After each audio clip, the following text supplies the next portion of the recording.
Buenas tardes. Tengo el gusto de presentarles al conferenciante de hoy. Se trata de don Javier González de Durana, director artístico de TEA, Tenerife Espacio de las Artes. Él es doctorado en Filosofía y Letras y profesor de Historia Contemporánea en la Universidad del País Vasco. Ha escrito numerosos trabajos sobre las vanguardias artísticas bilbaínas de principios del siglo XX y es uno de los principales especialistas de la figura de Luis Paret y Alcázar. A pesar de que se ha dedicado al arte contemporáneo, me estaba contando que se encontró con Luis Paret y Alcázar recién acabada su carrera y que, bueno, a partir de entonces no ha dejado de investigar en Paret. Entre los distintos cargos que ha ostentado, destacar la dirección de la Fundación Artium, Centro Museo Vasco de Arte Contemporáneo de Vitoria, y de la Sala de Exposiciones Recalde de Bilbao, además de formar parte del Consejo de Administración y de la Comisión Asesora de Compras de la colección para el Museo Guggenheim de Bilbao y el Comité de Honor de Arco. Ha sido comisario también de numerosas exposiciones, entre ellas destacamos la monográfica dedicada a Luis Paret y Alcázar en el Museo de Bellas Artes de Bilbao, y también ha participado en múltiples congresos y colaborado con distintos diarios como El País, El Mundo, ABC, y asimismo ha publicado relatos y novelas, redactado guiones para la televisión. La conferencia se titula Fractura, pérdida y rehabilitación de Luis Paret y Alcázar. Buenas noches, muchas gracias, Nuria. En primer lugar, quiero dar las gracias a la Real Fundación de Amigos del Museo del Prado por haber tenido la gentileza de invitarme a dar esta conferencia, al director del curso, a Francisco Calvo Serrayer, y a todos ustedes por haberse inscrito en este curso sobre el siglo de las luces y su pintura y las fuentes del arte contemporáneo a través del Museo del Prado, y por estar aquí este día hoy dispuestos a escuchar esta conferencia. Voy a dividir la conferencia en dos partes. En primer lugar, voy a dedicar unos minutos a esbozar la biografía de Luis Paret, proyectando imágenes relativas a los momentos sobre los cuales voy a estar hablando, porque la biografía de Luis Paret es un tanto tormentosa y lo que le sucede en la vida influye en la pintura que hace. De tal manera que no es por un afán de erudición o de explicación biográfica o agiográfica de su personalidad por lo que voy a dedicar un tiempo a él, sino porque una cuestión, la vida, influye en la otra, la pintura. Y el tiempo que me quede hasta completar la hora que tengo, voy a profundizar en 4, 5, 6 pinturas clave de su obra que nos van a permitir pues, ahondar en el estilo y en las características. Bien, durante los primeros días del mes de diciembre de hace 19 años, el año 1991, yo estaba preparando el montaje de las numerosas obras que iban a constituir la exposición de Luis Paret y Alcázar en el Museo de Bellas Artes de Bilbao. Una exposición que estaba promovida por el Departamento de Cultura del Gobierno vasco, conmigo como comisario, y que era entonces, y lo sigue siendo aún hoy, la primera exposición amplia que revisaba su trayectoria y su obra. Bueno, faltaban pocos días para la inauguración de la exposición y, por tanto, las pinturas se encontraban ya repartidas por las distintas salas del museo a la espera de ser colocadas en las paredes. Y hay que decir que este es un momento muy interesante en el proceso de montaje de las exposiciones porque es cuando uno comprueba fehacientemente que lo que ha imaginado en su cabeza y planeado sobre el papel realmente funciona. Es decir, que esta pintura dialoga bien al lado de esta otra, que el itinerario que has imaginado proponer al visitante posee coherencia y que es un itinerario que resulta iluminador en su desarrollo, en su despliegue. También compruebas o no que es mejor que el visitante se encuentre con esta pintura de frente y en cambio que es más conveniente que contemple por primera vez aquella otra pintura desde un lado, etc. Este es también el momento en el que se rectifican aspectos que el planeamiento conceptual no había previsto. No había previsto bien porque al situar las obras en el espacio museístico, este espacio desvela aspectos difíciles de reconocer en otros ambientes en donde esas mismas pinturas hubieran podido ser contempladas con anterioridad. O bien porque la cercanía entre determinadas piezas provoca el descubrimiento de lo inesperado, el hallazgo de lo insólito, el desvelamiento de lo impredecible. En una de las salas del Museo Bilbaíno estaba consagrada a una selección de pinturas descriptivas de los puertos del Cantábrico, pues las vistas del Arenal, la bahía de San Sebastián, la Rada de Bermeo, el fondeadero de Olaveaga, la ría de Pasajes, las marismas de Fuenterrabía. Estaban todas ahí, apoyadas en el suelo, apoyadas contra la pared, casi todas ellas con unas medidas semejantes, en torno a los 70-80 centímetros de alto y en torno a los 90-120 de ancho. Todas las pinturas, excepto una vista de Fuenterrabía que tan solo medía 44 centímetros de alto por 57 de ancho, demasiado pequeña en relación a las demás, escapaba a las dimensiones generales dadas por Paret a las pinturas de esta serie y, sin embargo, ahí estaba la pintura, incuestionable pared, a pesar de no estar firmada, incuestionable vista de la villa guipuzcoana desde la distancia de las marismas y, a pesar de su rareza, vinculada a la serie de puertos del Cantábrico. En una sala diferente de la exposición había otra pequeña pintura titulada Escena de aldeanos. Esta, también pequeña, de 48 centímetros por 37, también sin firma, pero de estilo y técnica muy semejantes a los utilizados en la serie de los puertos cantábricos y, por tanto, de la misma época, pero temáticamente no pertenecía a ella. No cabía atribuírselo a la serie de puertos de Cantábrico. Sin embargo, se observaba entre ambas pinturas una familiaridad que iba más allá de estilo y de técnica, y parecía como si la una llamara a la otra a través de las salas del museo. En un momento determinado decidimos aproximar ambas obras para tratar de averiguar en qué consistía ese punto de cercanía que las vinculaba, y ahí surgió la sorpresa. Se trataba de una única pintura que había sido seccionada en dos partes, las cuales, uniendo sus bordes, encajaban a la perfección con el resultado de un nuevo y recuperado Paret, un Paret más auténtico y próximo al artista que lo pintó, más real y verdadero, menos extraño. No obstante, la suma de sus dimensiones quedaba aún lejos de las medidas estándar de las vistas de los puertos cantábricos, que, como he dicho, eran 80 centímetros de alto, más o menos por 120 de ancho, con lo que cabía suponer que a esta pintura le habían acontecido más cortes y, en consecuencia, que existían otros fragmentos perdidos y aún no localizados. Bien, estas son unas circunstancias que yo creo que resultan metafóricas respecto al autor de la pintura, ¿no? A pesar de los reconocimientos artísticos y sociales que recibió Paret en vida, a pesar de la incuestionable calidad de su trabajo pictórico, a pesar de que fue el artista que, coetáneo y dispar, tuvo capacidad para tutearse con Francisco de Goya y al que en algunos aspectos adelantó, a pesar de todo ello, la vida y la obra de Luis Paret se asemeja a aquella pintura de la exposición de Bilbao. Una vida rota, fragmentada y desperdigada, con muchas zonas de sombras y una obra que aún no ha sido estudiada a fondo y catalogada de modo razonado. Nada a su favor se ha hecho en Madrid, en este Madrid donde nació y triunfó en su juventud y primera madurez. Nada en la Real Academia de Bellas Artes de San Fernando, a la que perteneció, de la que fue vicesecretario hasta su muerte y que atesora una de sus obras más importantes. Poco, por no decir nada, en este Museo del Prado, salvo una pequeña, aunque excelente publicación llevada a cabo precisamente por la Asociación de Amigos del Museo del Prado, con motivo del ingreso en la colección de una pintura que fue donada por la misma asociación.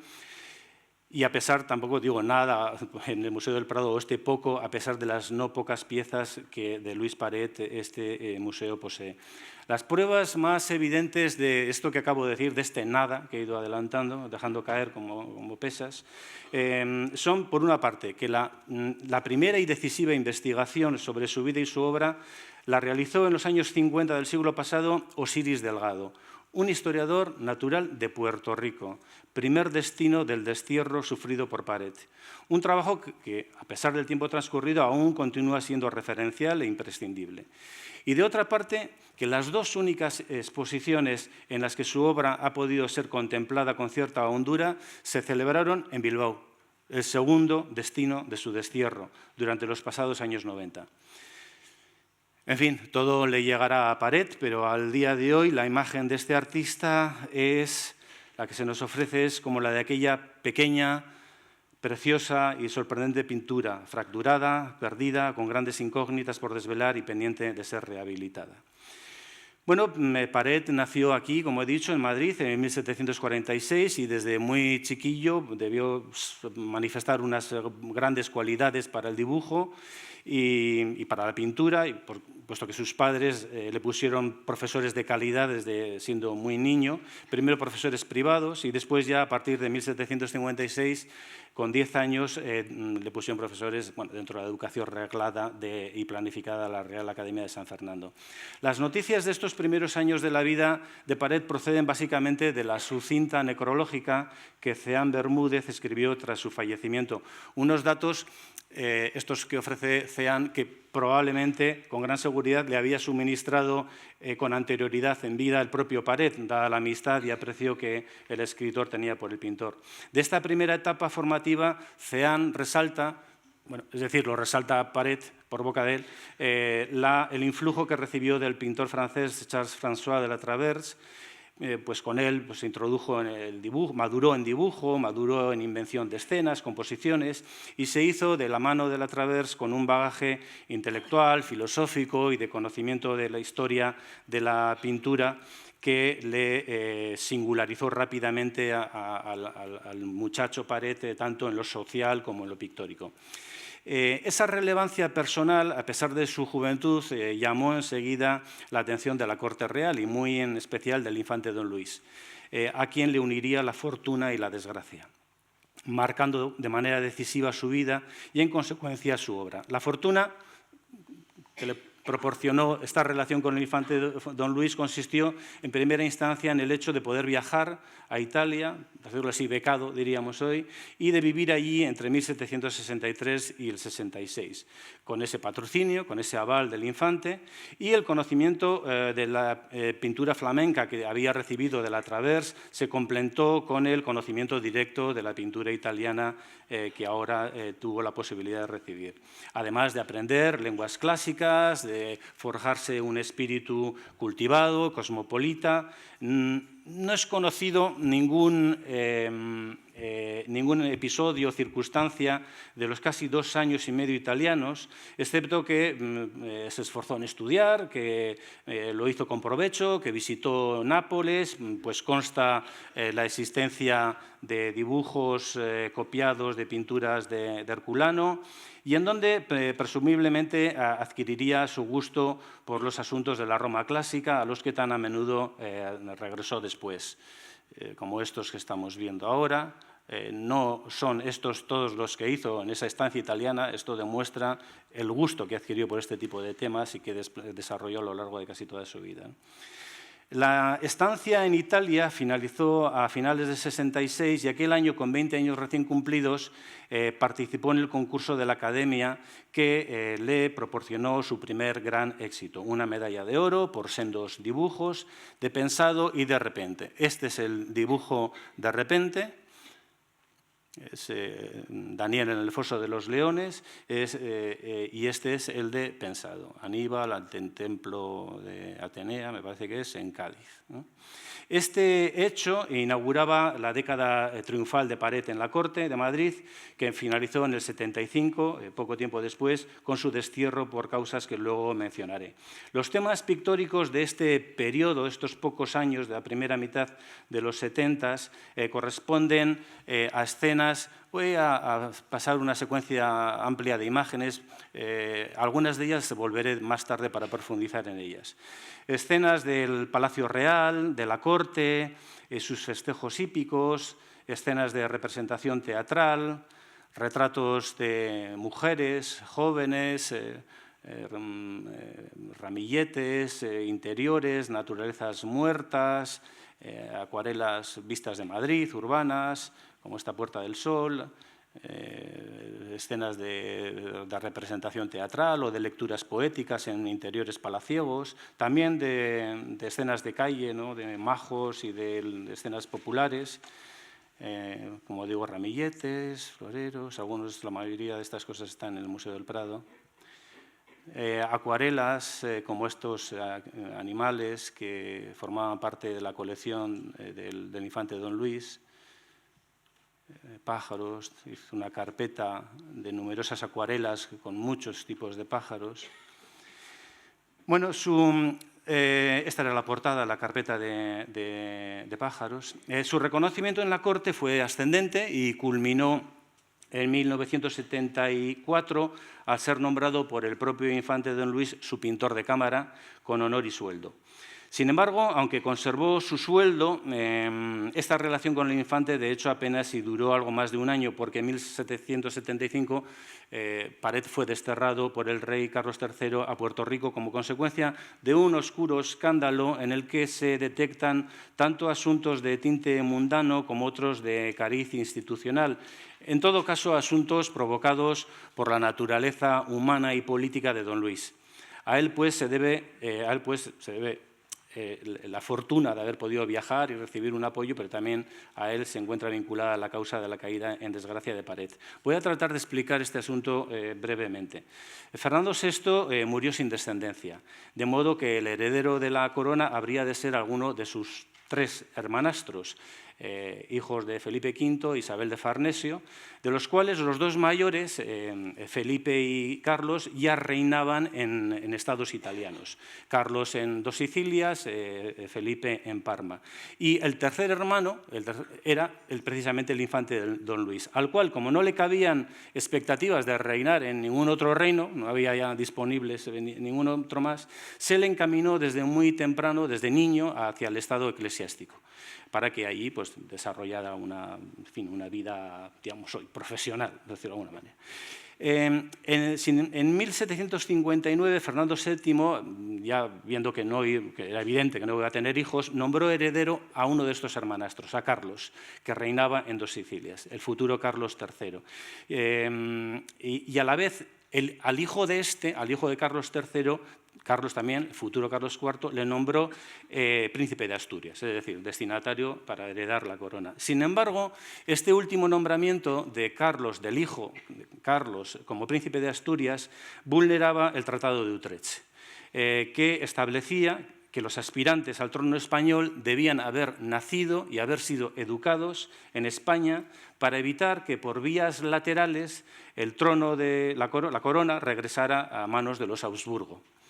El problema era que aquí el recién nombrado príncipe de Asturias había nacido y vivido siempre en Italia, de tal modo que cabía la posibilidad de que si Don Luis salía del estado eclesiástico, se casaba y tenía hijos, esos hijos bien podían disputar, poner en cuestión la legitimidad del futuro Carlos IV como príncipe de Asturias. Efectivamente, el infante Don Luis, con 8 años fue arzobispo de Toledo, a los 14 ya era arzobispo primado de España, a los 14 era ya arzobispo de Sevilla, una cosa absurda, ¿no? Pero bueno, de aquella época, ¿no? Sin embargo, años más tarde abandonó este estado eclesiástico y con la ambición de poder casarse y poder tener descendientes. Hubo en la mente del infante Don Luis algún tipo de estrategia para pensar que si salgo del estado eclesiástico y me caso y tengo hijos, mis hijos pueden disputarle al recién nombrado príncipe de Asturias la corona porque ha sido educado y nacido fuera de España. Bueno, es difícil saberlo.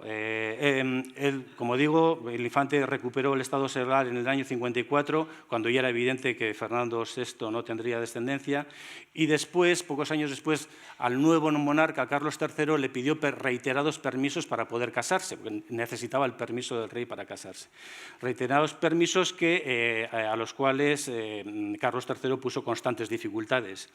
Bueno, este anhelo de casarse y tener hijos del infante Don Luis, unido a la fuerte atracción que el infante sentía por las mujeres, una predilección muy violenta, en palabras del embajador francés, hizo que Don Luis frecuentara amistades peligrosas y se viera implicado en situaciones delicadas, lo que le granjeó contagios infecciosos y denuncias eclesiásticas. Y aquí es donde entra Paret. Su pintor de cámara, su confidente, su amigo, su intermediario en el acceso a mujeres y de forma clandestina, claro, pues el monarca vigilaba todos los pasos sexuales, los lícitos y los ilícitos de su hermano. Estos tejemanejes fueron descubiertos y Carlos III aprovechó el escándalo y logró sofocar cualquier aspiración dinástica que pudiera albergar Don Luis. Desterró al pintor y a otros implicados a Puerto Rico, y los desterró a Puerto Rico, yo creo que para agravar la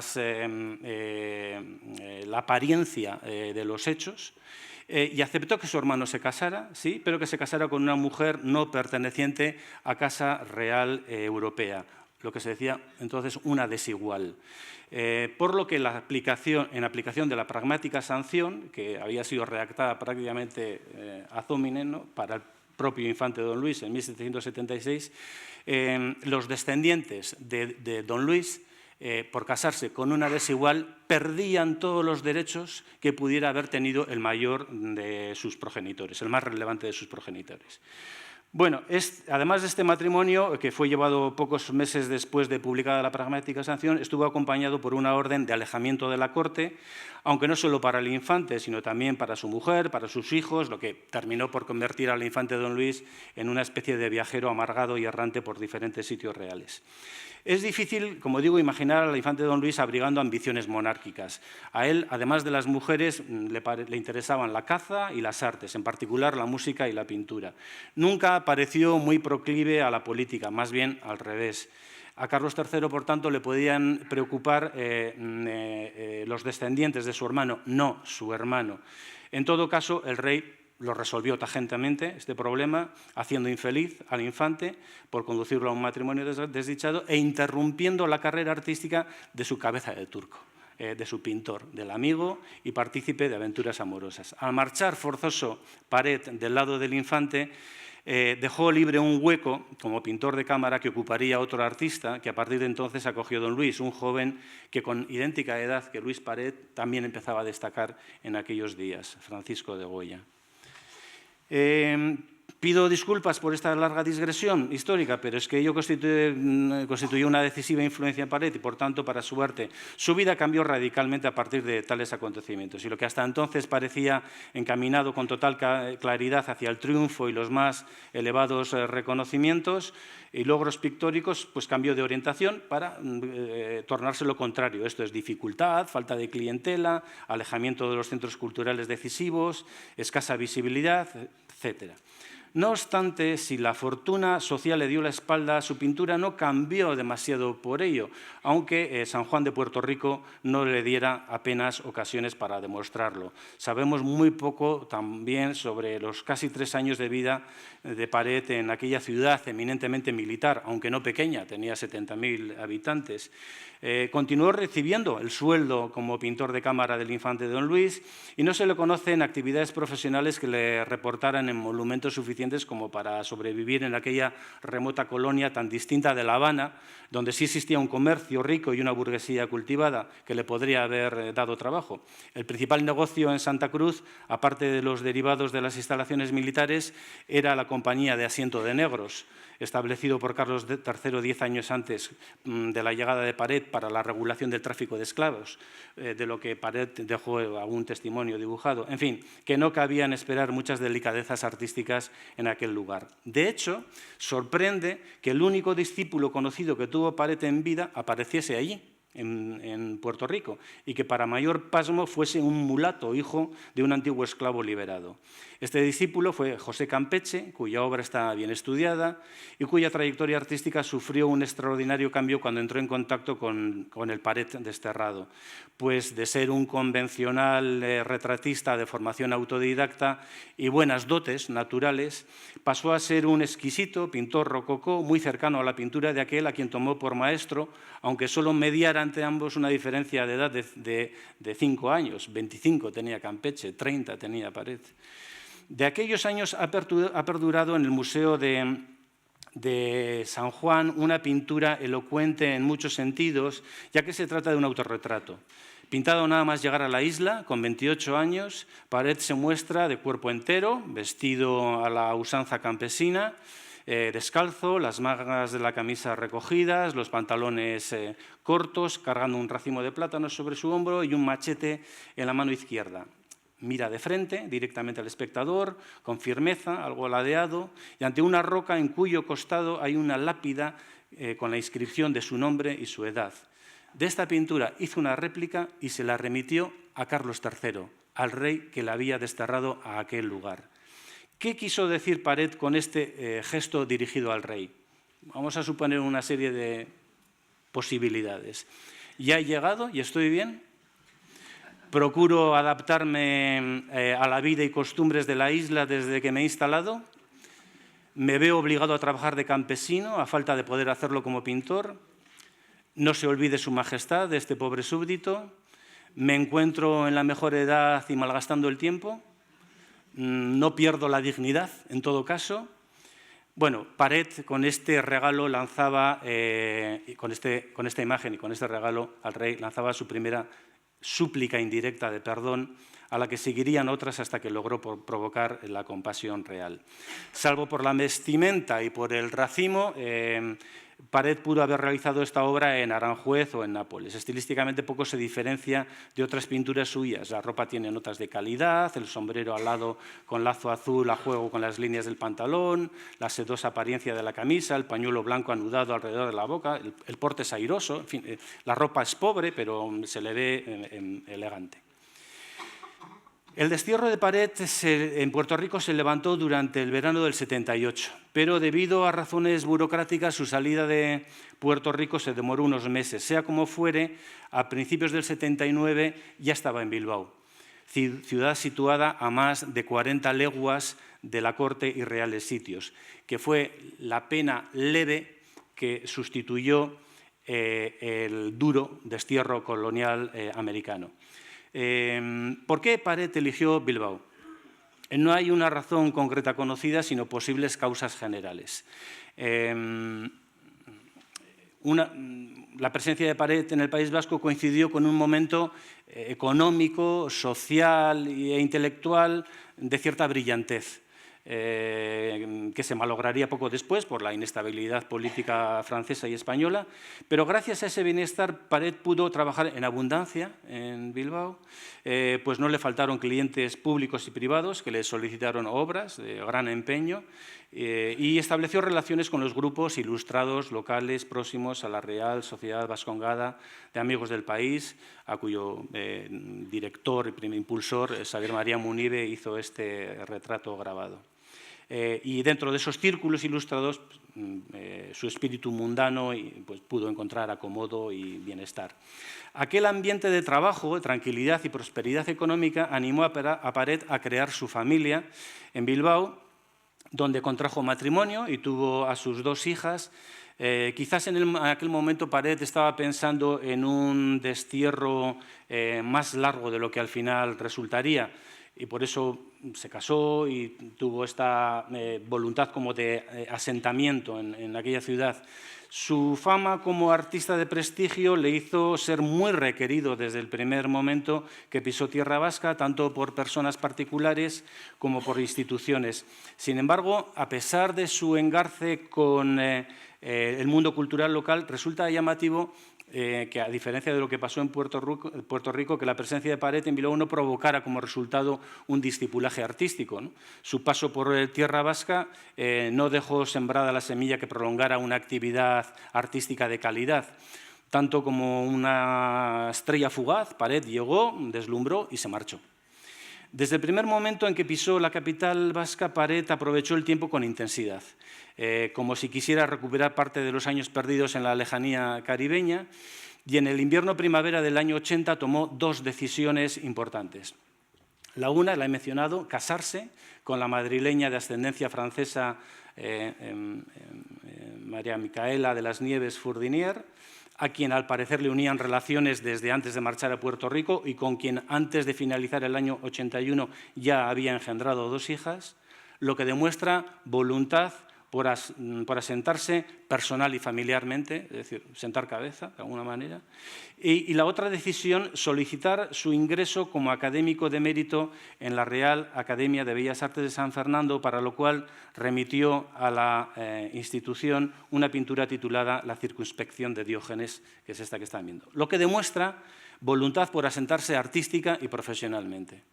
En esta pintura, junto a la firma y data, hizo constar en latín su origen, Luis Paret Matritensis. Y quizás deba verse en esta precisión de ser madrileño una añoranza y una nostalgia de su ciudad natal, al tiempo que una velada aspiración de regresar a ella. Bueno, fue nombrado académico en la misma sesión plenaria en la que también Francisco de Goya lograba ese mérito. Entre los diversos encargos pictóricos que recibió, aparecen ahora los de tipo religioso, los cuales no había afrontado en etapas anteriores. Buena parte de estas pinturas realizadas para iglesias de Bilbao o de parroquias de pueblos de los alrededores estaban acompañadas por trazas de arquitectura y decoración para retablos, capillas, tabernáculos, etc. Paret no había estudiado arquitectura, aunque en sus dibujos y en sus pinturas demuestra un fuerte interés por ella, ¿no?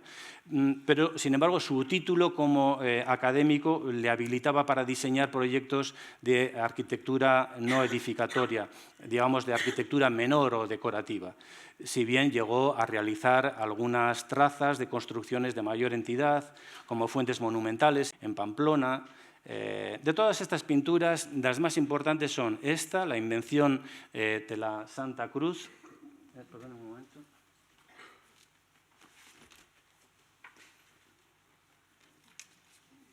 La invención de la Santa Cruz, que la hizo para la capilla de la Casa Palacio de los Gortázar en Bilbao y bueno, que previsiblemente pudo basarse en esta pintura de Sebastiano Ricci, que es el mismo tema, Santa Elena trova la vera croce, que es del año 1733 y probablemente pudo haber conocido en sus viajes italianos. Y esta otra pintura de orden religioso también realizada para una capilla de una iglesia de la Rabezúa, la capilla privada de los Icaza en la parroquial de este pueblo.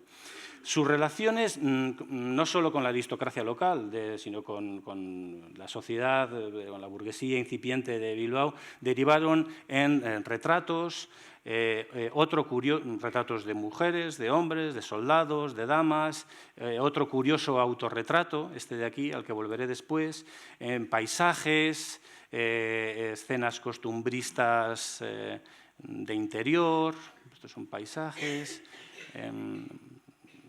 Algunas de esas pinturas, esos paisajes, aunque se han vinculado a la serie de puertos del Cantábrico, sin embargo fueron realizados antes de que el encargo le llegara a Paret, como luego comentaré.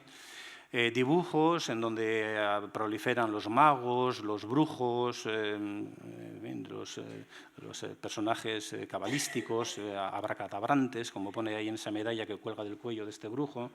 Escenas de interior, como esta Celestina, que fue calificada en su momento como la más bella acuarela del siglo XVIII español. Más escenas de interior. Escenas de interior, también personajes populares de la villa bilbaína o de los alrededores, incluso lo que ha sido la imagen canónica de la Virgen de Begoña durante los 2 siglos posteriores salió de su mano. Adornos para supuestos emplazamientos arquitectónicos por la forma de la disposición de la pintura, como este o como este otro, ¿no?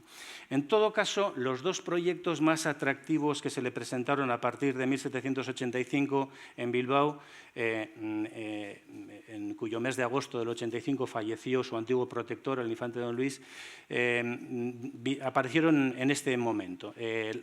Por una parte, la muerte del infante don Luis hizo que Paret solicitara ya directamente, sin indirectas, el perdón real, el cual se le fue concedido en noviembre de aquel año, aunque no regresó de inmediato a Madrid porque tenía algunos encargos pendientes de hacer.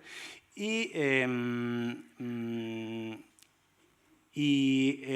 la realización, bueno, este es ya una de las pinturas resultado del encargo de Carlos III para pintar los puertos del Cantábrico, que es una ayuda que Carlos III le hace a Luis Paret para que, si bien, aunque está perdonado y puede regresar a la corte, si no regresa pueda tener un sustento, puesto que al morir el infante don Luis pierde el sueldo que había estado recibiendo hasta ese momento, y realiza esta serie de pinturas, como esta de Bermeo, esta vista fragmentada también, seguramente partida, como la primera que he enseñado al iniciar mi charla, que es una vista de Portugalete, que está en el Museo Cerralbo, que seguro que está partida, ¿no?, por algún costado, probablemente a la derecha.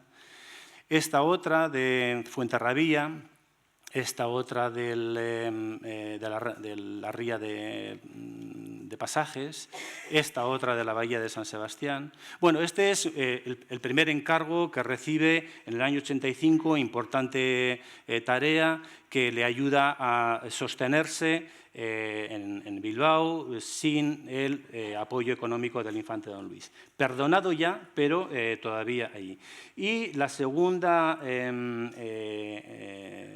tarea que recibe, el segundo encargo importante, es el que le procede de la iglesia de Santa María de Viana, en Navarra, donde la bóveda, las pechinas, los muros y la decoración de la recién construida capilla de San Juan del Ramo quedaron en sus manos. Un trabajo que le llevó varios años. Este era el trabajo que estaba haciendo y por el cual no pudo regresar a Madrid cuando fue perdonado en el 85.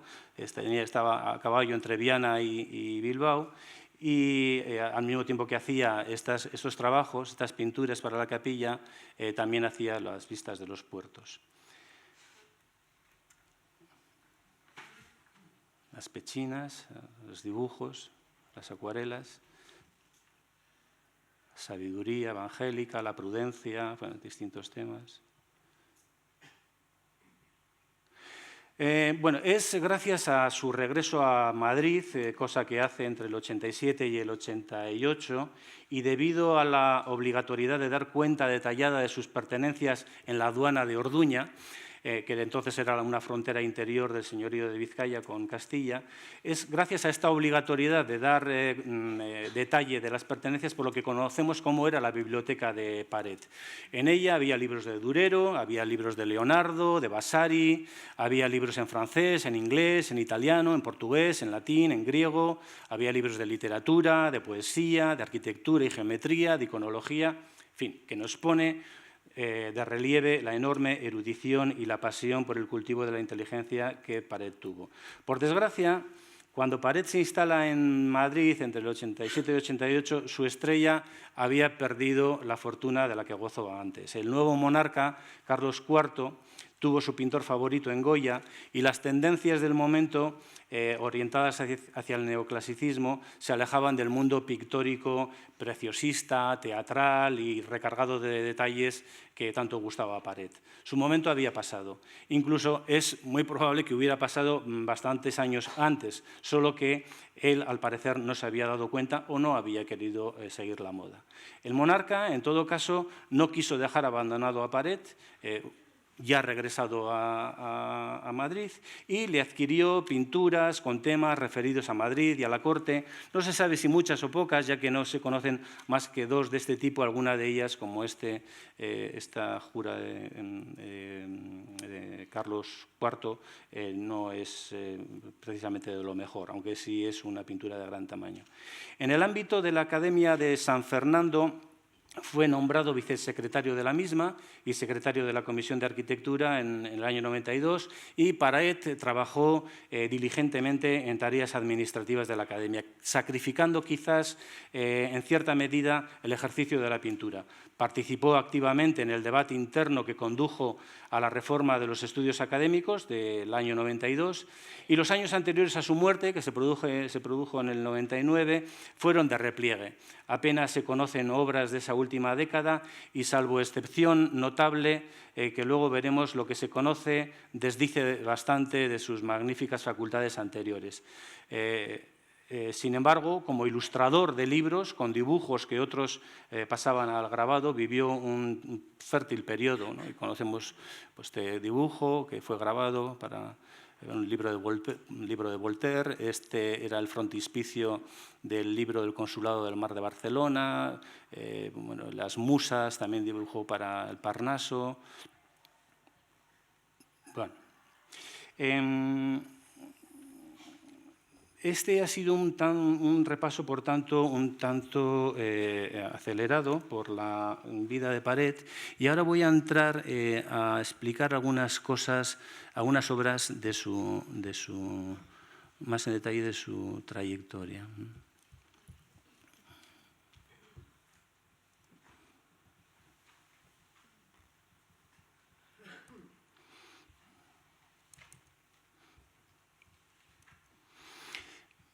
Bien, vale.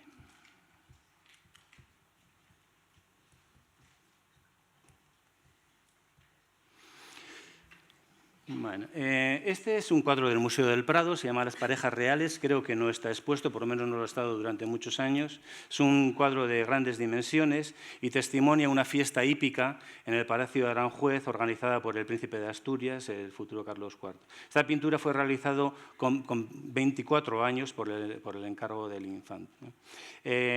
Y en ella ya se advierten algunas de las constantes que caracterizarían el trabajo de Paret, como son el posicionamiento de un elemento natural o artificial en uno de los lados de la escena, en este caso en el lado derecho, ese edificio, el palacio, permitiendo que el otro lado de la pintura se abra hacia un fondo mucho más alejado, más amplio, con una fuga potente hacia el lado contrario, en donde en este caso se advierte una combinación de naturaleza y arquitectura coexistiendo, en un diálogo en el que ambas, tanto una como otra, se muestran grandiosas y a veces un tanto agigantadas.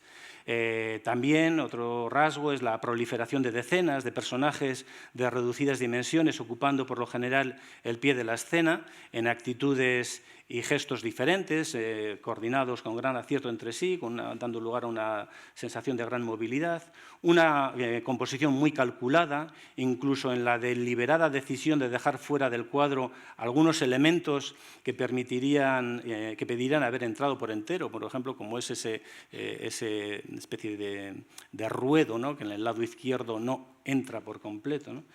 Un dibujo muy preciosista,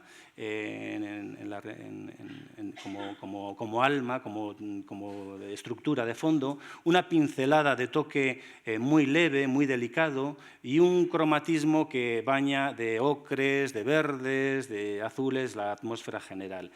Es en este conjunto de escenas de cortesanos, sirvientes, perros, burros, animales, mezclados del primer plano con la voluptuosidad de la fronda del fondo, donde Paret se encuentra más cómodo, ¿no? Unas características semejantes a las que se observan en una obra de 3 o 4 años más tarde, que se llama Baile en máscara, más pequeña en dimensiones. La pintura anterior, suya, pudo haber estado basada en esta de Antonio Joly, Fernando IV de Borbón y su corte en Capodimonte, que es del año 1765, y que pudo haber conocido para realizar su trabajo Paret. Y para esta pintura de Baile en máscara, que es una pintura también realizada muy joven, con 3 años y que fue multireproducida porque fue una pintura que tuvo mucho éxito, ¿no? Por grabados y demás, pudo quizás haberse basado en esta de Giovanni Paolo Panini, Festa in Teatro a Roma de 1747.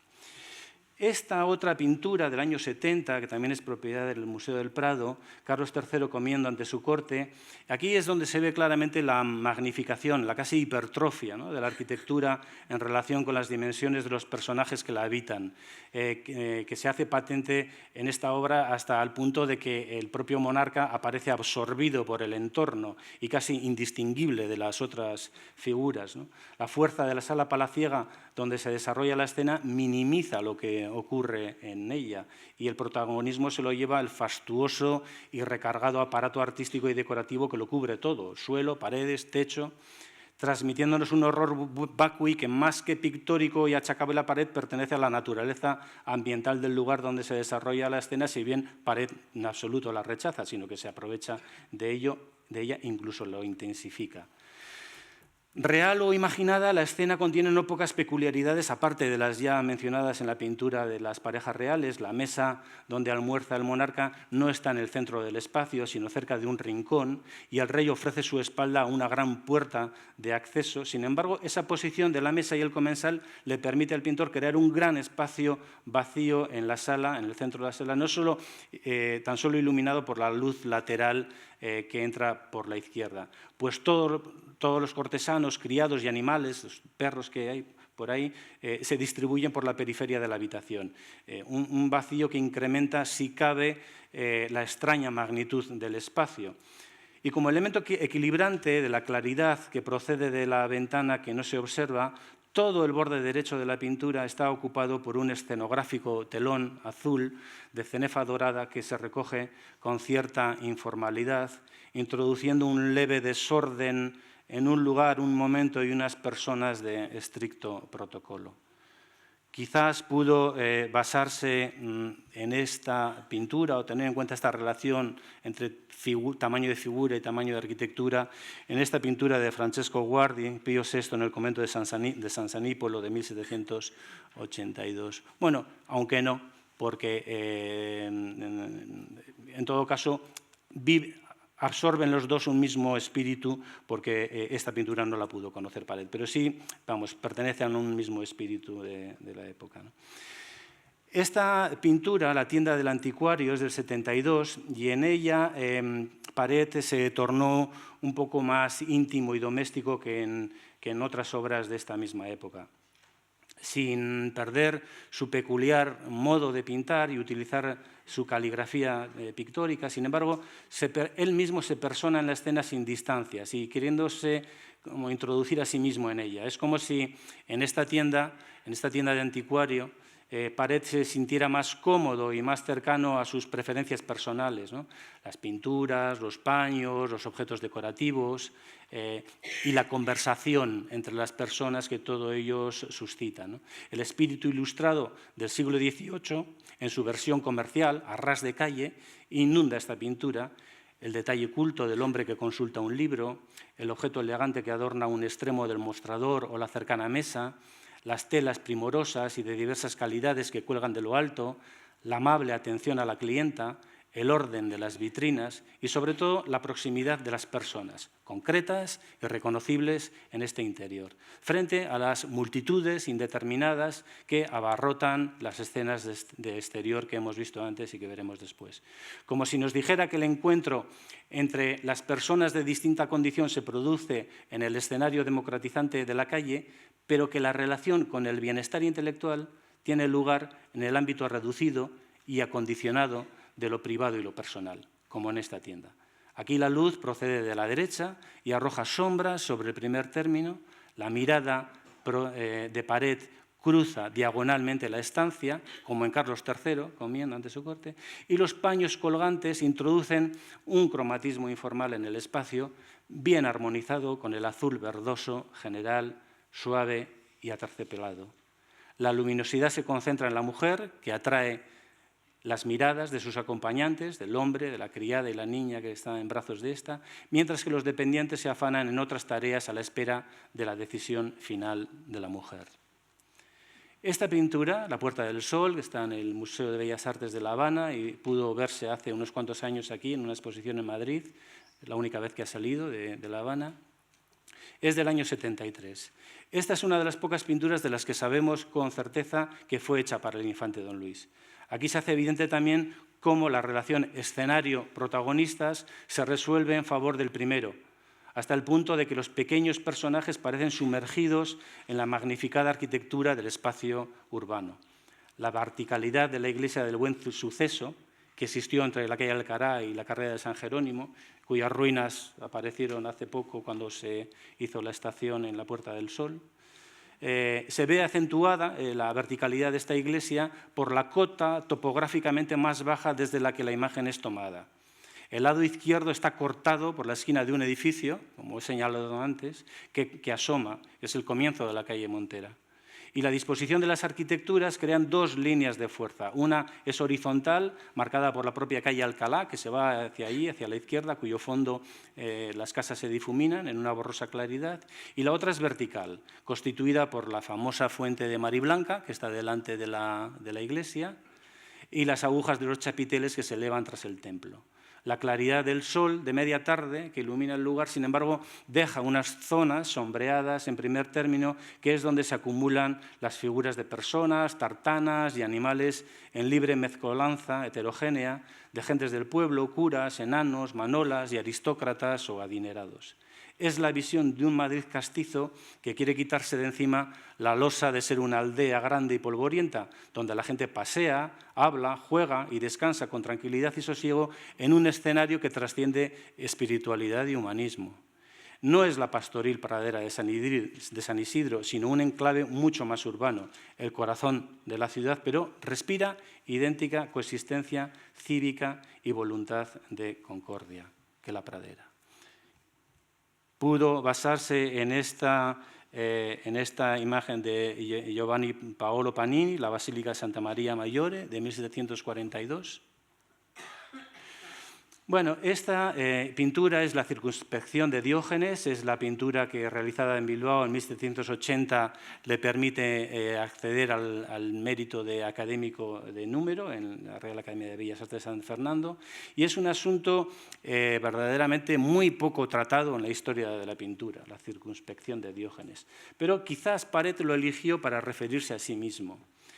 Diógenes vivía desterrado de su patria con frugalidad, con sencillez, con pobreza, en la discreción y en el estudio, dedicado al pensamiento. En esta pintura Diógenes se muestra entregado a la lectura, está aquí, ahí abajo a la derecha, vestido de azul, y está entregado a la lectura de un libro de geometría, concretamente, alejando de sí con la mano los vicios personificados que le asedian. Y con ello pudo estar enviando un nuevo mensaje a la corte, vía academia, con el siguiente contenido: vivo en el destierro, con modestia, entregado a mi trabajo y totalmente alejado de los defectos que en otro tiempo pudieron desviar mi conducta. Ya no es así. Se trata de una pintura compleja y densa, repleta de contenidos enigmáticos, de cromatismo preciosista, muy estudiada en su escenografía, con luces y sombras sorprendentes, de gran dinamismo, exuberantemente barroca, y que por ello mismo, todo hay que decirlo, estaba ya fuera de las modas europeas del momento, tendentes hacia la sobriedad del neoclasicismo. Entre los vicios que le acechan ahí y los males que le acechan al lado izquierdo de la pintura, se pueden reconocer a la vanidad, al egoísmo, a la ignorancia, a la fragilidad humana, a la ambición, el engaño. La muerte preside en lo alto todos los vicios bajo un dosel, instalada sobre el esqueleto de un gamo coronado de flores. Lleva una guadaña de la que cuelga una frasca de cristal con una corona de oro, símbolos de la vanidad y de la ambición. Y frente a un trípode encendido se halla el brujo con el torso desnudo, una serpiente enroscada en su brazo y la mano derecha en alto portando un emblema con alas sobre el que se posa un búho, símbolo de la magia, el mal augurio y la superstición. Todo ello en un ambiente nocturno y de cierta prefiguración del romanticismo. Muchacha durmiendo es una pequeñísima pintura que casi una miniatura de los años 83-84. Apenas mide 20 centímetros de alto por 15 de ancho.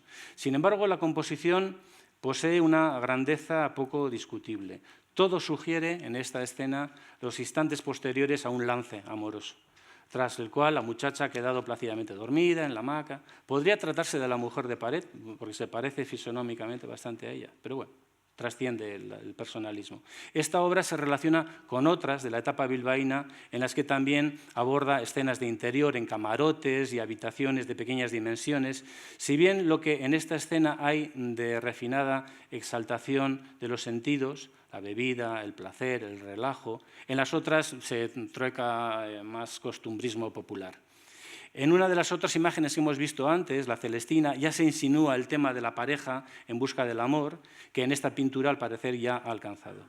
La botella tumbada en el bodegón del primer plano, el zapato caído sobre el suelo, el vestido desordenado que deja un pecho al aire, las cortinas atropelladamente recogidas a un lado, son otros tantos testimonios del fogoso revuelo previo, mientras que la quietud de la hamaca o su suave mecimiento por el pie de la muchacha, el apretado bodegón sobre el aparador del fondo y la directa frontalidad con la que se observa el dormitorio aluden a la serena quietud de un instante plácidamente iluminado por una luz lateral que ordena con calculado equilibrio sombras, luces, brillos y profundidades. Paret trabaja esta pintura como un orfebre lo haría con su joya. Las minúsculas pinceladas están llenas de precisión y exactitud caligráfica. La peculiarísima armonía cromática en grises, perlas, abarca toda la escena en gamas frías de múltiples timbres y, no obstante, a pesar de esa frialdad de las gamas de color, se siente el calor térmico introducido en la atmósfera de la habitación. Pudo conocer, seguro que conoció, estas pinturas de Giuseppe Maria Crespi, Donna che si spulca, de 1720, no para esa maravillosa mujer de aquí, pero sí para las otras escenas de camarotes y escenas populares que hemos visto antes. Aquí sí pudo basarse en Crespi Paret. El autorretrato en su estudio. Esta es la pintura que la Fundación de los amigos del Museo del Prado facilitó a la colección del museo hace unos años y que dio lugar a un estudio por el profesor Calvo Serrayer que estaba lleno de aciertos y de intuiciones. Esta pintura pertenece al museo, por tanto, no sé si está expuesta últimamente, pero bueno, en él se observa al propio Paret en una situación bien distinta a la que tuvo cuando se autorretrató en Puerto Rico. Ahora en Bilbao, con numerosos encargos, porque esta es una pintura del 86, con numerosos encargos laborales y con su familia junto a él, Paret se contempla en su propio estudio, de cuyas alturas cuelgan escenográficos cortinajes, está rodeado de libros, de bustos, de dibujos, de mapas, vestido con ropas elegantes y sentado delante de un cuadro oval. Ese cuadro representa el hundimiento de la nave española San Pedro de Alcántara frente a las rocosas costas portuguesas del Peniche, un tema que simultáneamente estaba abordando el pintor francés Jean Pillement y que años después también tocaría el propio Goya. El motivo presumible en el caso de Paret es que el capitán de la Marina Española que organizó el rescate del tesoro que desde Perú traía el navío que se está hundiendo en la pintura fue el bilbaíno Javier Muñoz y Gossens, a quien Paret retrató en otra pintura. El comitente debió ser el consulado de Bilbao, con el que la familia de Javier Muñoz tenía fuertes vínculos. En definitiva, se trata de una pintura en la pintura. Uno de los aspectos más interesantes de esta obra es la postura de Paret, reclinado, con el codo apoyado en la mesa, con la mano en la mejilla, en su butaca, acodado de una mesa llena de papeles o legajos y con un papel en la otra mano, un papel que se le ha caído. Es una clara representación de la melancolía. Está rodeado de las artes y la sabiduría. El pintor lee algo escrito en un papel, quizás la noticia del hundimiento de un barco, quizás una mala noticia, quizás la noticia de las personas que murieron en la catástrofe, y siente la sensación de pérdida y de esfuerzo inútil. Goya, años después, hizo este retrato de Jovellanos en una posición muy parecida a la que él pintor Paret se retrató a sí mismo. Bueno, vista de Fuenterrabía, vamos a ver, vista de Claude Joseph Vernet, porque el encargo de Carlos III sobre las vistas de puertos del Cantábrico estaba animada por el deseo de hacerse una colección a la manera de las pinturas que Claude Joseph Vernet había hecho en Francia sobre puertos italianos o puertos franceses. Este es uno de ellos, hay algún paralelismo. Este es otra de Carlo Bonavía, ¿no? Pero también influido por Vernet, del año 1750. Quizás pudo Paret haberlo visto para hacer esto de Fuenterrabía. Esta es la vista del Arenal de Bilbao, con esa fuga que marca el muelle del Paseo del Arenal y la ría hacia la izquierda, hacia el fondo, con cargueros y cargadoras aquí alrededor de los bultos, en primer término a la izquierda, y unos personajes muy elegantes que salen del bosque con unas copas de vino en la mano, en fin, el mundo popular y el mundo exquisito coexistiendo en el mismo espacio, con unos horizontes muy bajos en general que permiten la introducción de grandes nubes y grandes cielos. Esta es una vista de Olaveaga, aguas abajo del Nervión, cerca de la desembocadura. También los calafateadores de los barcos sobre la ría están mezclados con estos personajes a la derecha abajo que elegantemente pasean a caballo por la orilla del río. Bueno, no sé, en fin, Canaletto, Il Molo de la Seca, ¿no? Nada que ver Bilbao con Venecia. Bilbao es mejor, está claro, ¿no? Pero bueno, pudo haber visto esta pintura, etc. Bien, este es el paseo ante el Jardín Botánico, una pintura en la que Paret, voy a ir acabando porque se me ha pasado la hora, en la que Paret, sin renunciar a su estilo y a lo que le gustaba utilizar como ejes de composición, sin embargo se vuelve más horizontal y más vertical, más ortogonal. Las líneas horizontales y verticales estructuran esta composición. Influjo quizás ya de la ola neoclasicista que lo estaba imponiéndose. Y bueno, este es un dibujo que se llama Iatromorfosis, en donde es una acuarela en donde bueno, se ven a varios médicos, cabezas de médicos que están oliendo vasijas en donde puede haber orines o palos de auscultar enfermedades, debajo de una peana que dice et plurima mortis imago. Iatromorfosis es una palabra griega que dice algo así, significa algo así como caricaturas de médicos o aspecto que los médicos pueden llegar a tomar, ¿no? Et plurim mortis imago significa y al final la imagen de la muerte.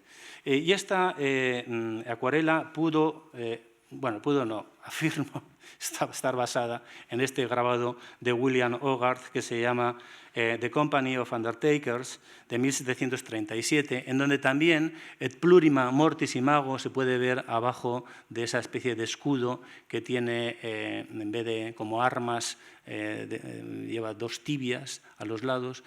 Arriba hay tres personajes bufonescos que también están oliendo palos y lo mismo que los médicos abajo están oliendo sus herramientas de trabajo y sus vasijas con orines. Y bueno, la mención al plurima mortis imago de aquí y al de aquí vinculan a ambas imágenes. Sin embargo, lo que es más caricaturesco, más sarcástico y más risible en Hogarth, en el caso de Paret, se atempera, es más suave. Hay rasgos caricaturescos en estos médicos, pero la composición se vuelve un poco más, menos sarcástica y más moral, ¿no? Por decirlo así. Bueno, y esto es todo. Muchas gracias.